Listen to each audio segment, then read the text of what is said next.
CTET key release అయింది. So, నాకు తెలిసి చాలామంది చూసుకునే ఉంటారు. ఈ కీ తర్వాత మీకు స్కోర్ ఎంతొస్తుంది అనేది లైక్ తెలంగాణ సైడ్ గానివ్వండి, ఏపీ సైడ్ ఉన్న వాళ్ళైతే కమెంట్ చేయండి. నెక్స్ట్ ఇంకొకటేంటంటే మళ్ళీ సీటెట్ నోటిఫికేషన్ ఎప్పుడొస్తది అనేసి చాలామంది వెయిట్ చేస్తారు. సో, వాళ్ళ కోసమే ఈ వీడియో. నోటిఫికేషన్ మళ్ళీ మనకి లాస్ట్ టైమ్ యాక్చువల్లీ జూన్, జూలైలో రావాల్సిన నోటిఫికేషన్ మనకి ఫిబ్రవరిలో వచ్చింది. సో, అందుకోసమని ఈసారి మళ్ళీ నోటిఫికేషన్ గనక వస్తే ఏప్రిల్ ఆర్ ఎల్స్ మేలో నోటిఫికేషన్ వచ్చే అవకాశం అయితే ఉంటుంది. కొంచెం ఎర్లీగా వస్తది అండ్ ఎగ్జామినేషన్ ఆగస్ట్ వరకు అట్లా ఉంటుంది. ఎందుకంటే ప్రిపరేషన్‌కి ఎంత లేదన్నా 45 డేస్ టైం డెఫినెట్లీ ఇస్తారు. ఈసారి కూడా నోటిఫికేషన్ ఫిబ్రవరిలో ఇచ్చినా కూడా 40 డేస్ టైం అయితే ఈజీగా ఉంటుంది. సో, అందుకోసమని అండ్ సీటెట్ వల్ల చాలా చాలా యూజెస్ ఉంటాయి. సీటెట్ ఎప్పుడైనా కూడా అప్లికేషన్ చేయండి, రాయండి.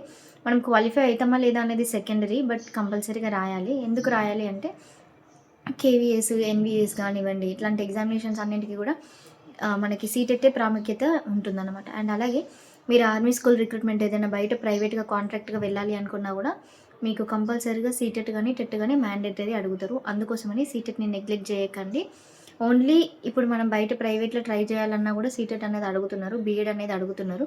అదొకటి. ఇంకొకటి ఏంటిదంటే చాలామంది నేను లాస్ట్ టైం వీడియో చేశాను. దాని గురించి మళ్ళీ ఒకసారి క్లారిటీగా చెప్తున్నాను. డీఎస్సీలో మనం ఎగ్జామినేషన్ రాయాలంటే మనకి సీటెట్ మార్క్స్ ఉన్నా కూడా మనం డీఎస్సీకి అప్లికేషన్ చేసుకోవచ్చు.